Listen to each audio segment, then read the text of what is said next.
Hello guys, I hope आप सब लोग बहुत खुश होंगे। आज जिस टॉपिक की मैं बात करूंगा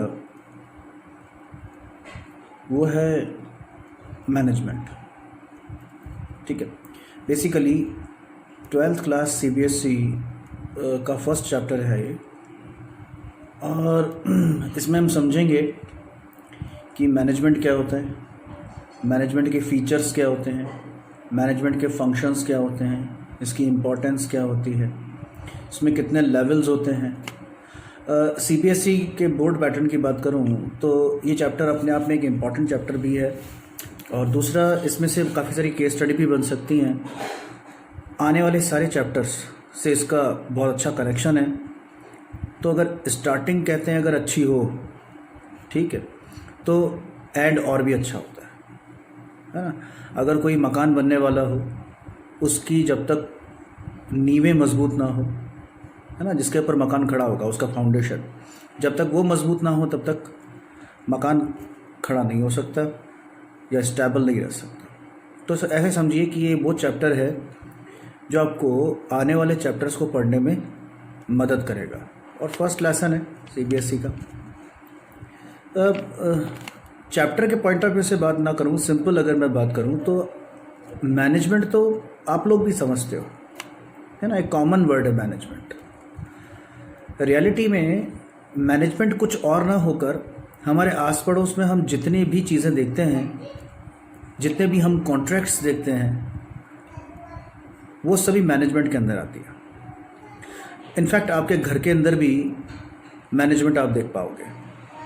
मैनेजमेंट को एक वर्ड के नाम से बोला गया है कि मैनेजमेंट इज़ ऑल परवेसिव।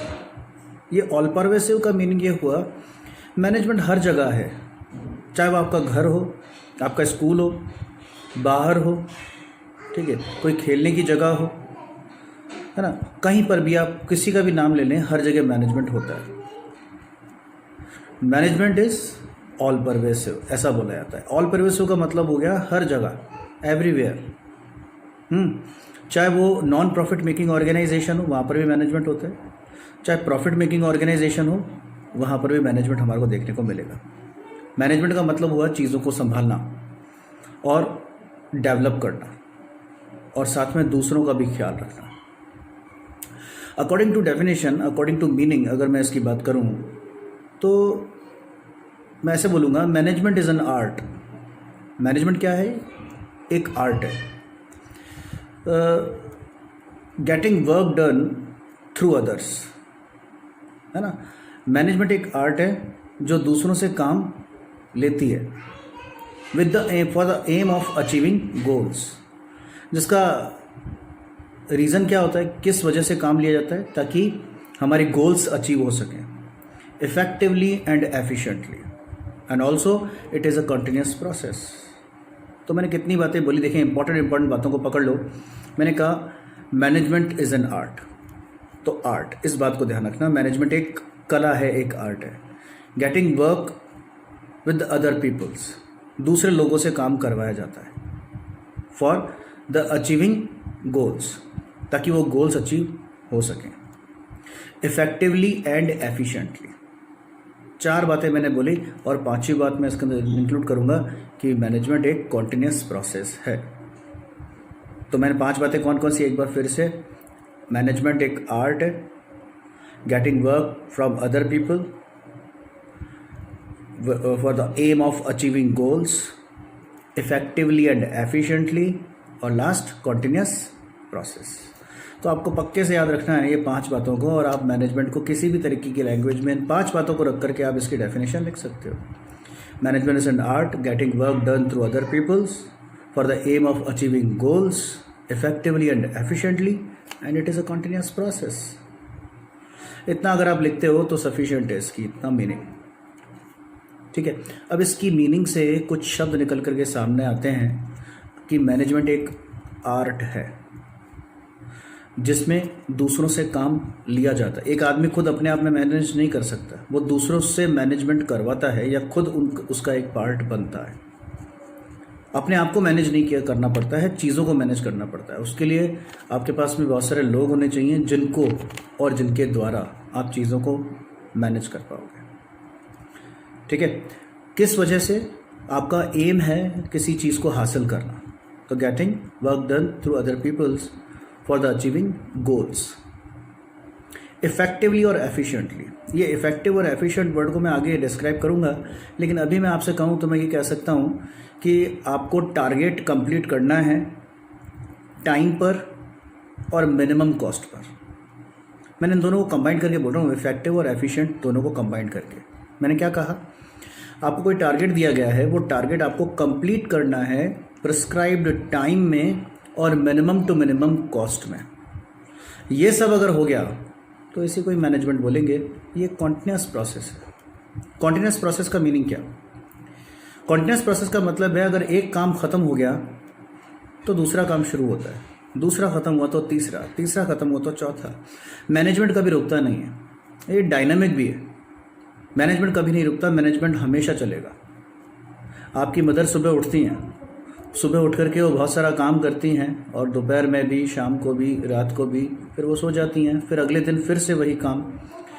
तो मैनेजमेंट भी इसी तरह का है कि लगातार पूरा दिन निकला, अगले दिन फिर से इसकी स्ट्रैटेजी सेट होगी, फिर से काम होगा, फिर से अगला दिन फिर से काम होगा, फिर से नया प्रोसेस, ऐसे चलता रहेगा।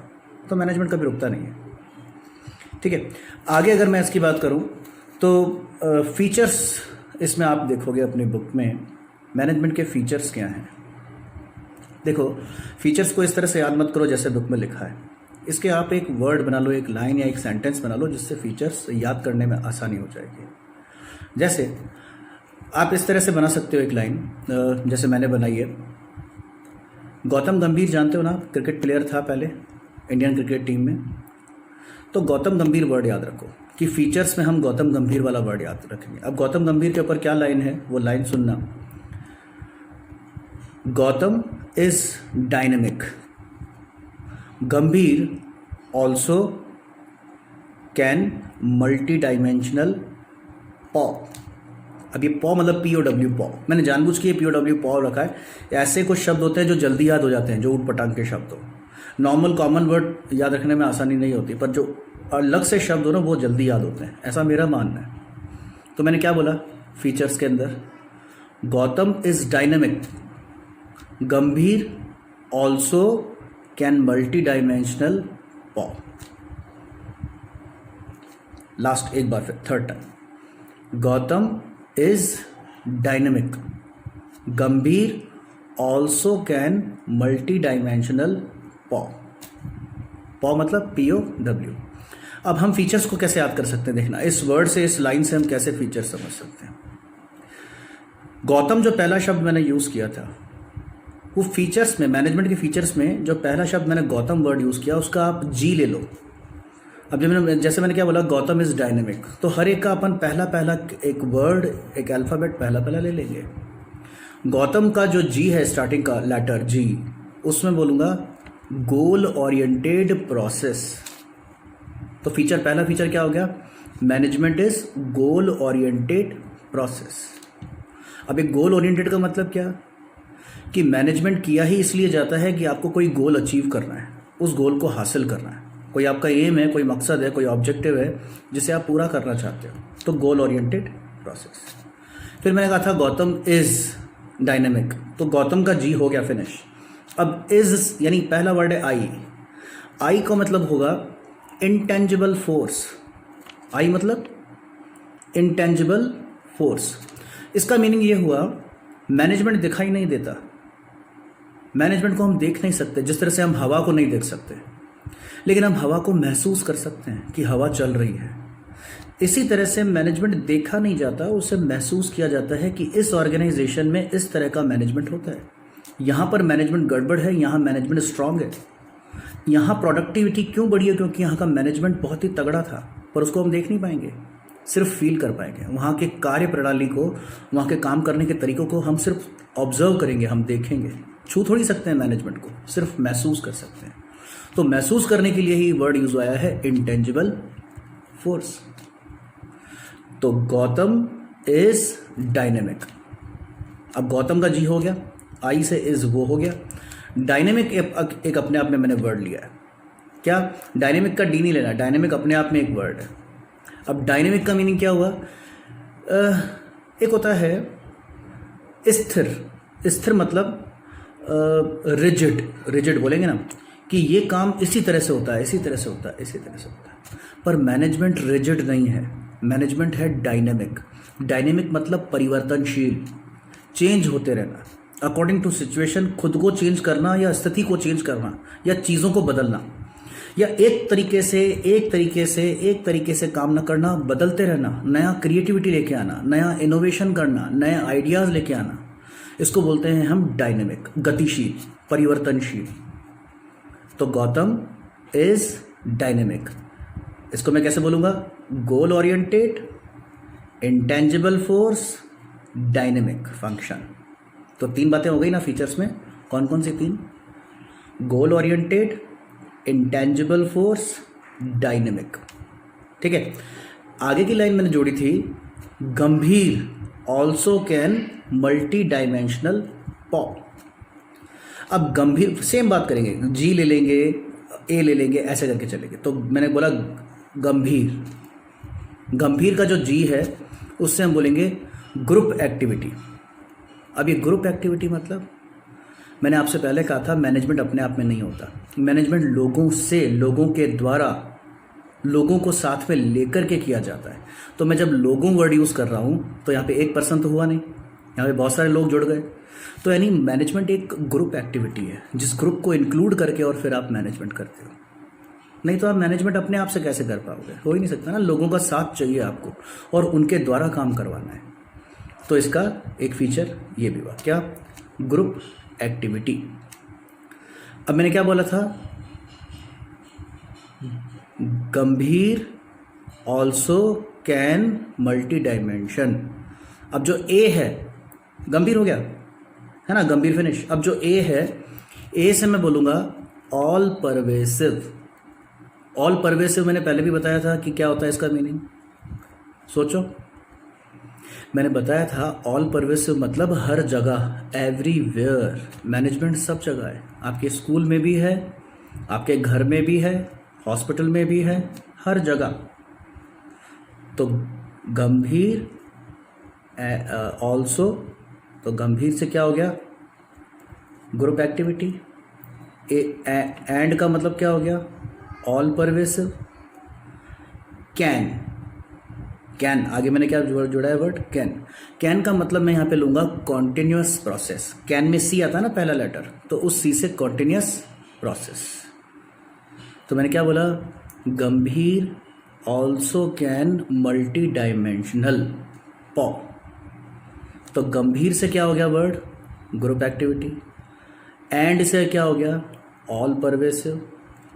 कैन से क्या हो गया? Continuous process. और लास्ट का वर्ड वैसा ही रखना है जैसा हमने वहाँ पे डायनेमिक में रखा था, यानी यहाँ मल्टी डायमेंशनल है तो मल्टी डायमेंशनल ही। मल्टी डायमेंशन का मतलब क्या? मल्टी डायमेंशन का मतलब होता है मैनेजमेंट के कई आयाम हैं, कई तरीके से हम मैनेजमेंट करते हैं, कई चीज़ों पर मैनेजमेंट करते हैं। यहाँ पर हमारी बुक में और चैप्टर में मल्टी डायमेंशन 3 चीज़ों पर अप्लाई किया है। किस पर?